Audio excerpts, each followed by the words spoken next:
تخيل تقعد سنة كاملة في البحر لوحدك من غير أرض ولا حد تكلمه ولا أكل ولا شرب، هتقدر تعيش؟ تعال احكي لك قصة الصياد المكسيكي اللي عاش التجربة دي لوحده. سنة 1982 صياد مكسيكي خرج يصطاد في البحر هو وواحد صاحبه. الراجل ده كان اسمه ايه؟ جوزيه سلفادور الفرنجا.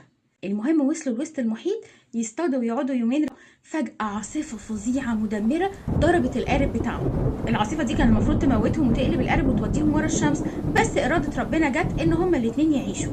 بس الموتور باظ والاتصالات اتقطعت، أكلهم خلص، المية بتاعتهم خلصت، بس عملوا كل حاجة علشان يقدروا يعيشوا. أكلوا سمك ني، أي طير يقع على القارب ياكلوه، يشربوا من مية المطر.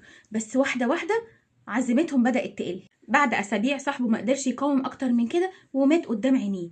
بس جوزيه سلفادور غريزته للبقاء كانت قوية، ما استسلمش.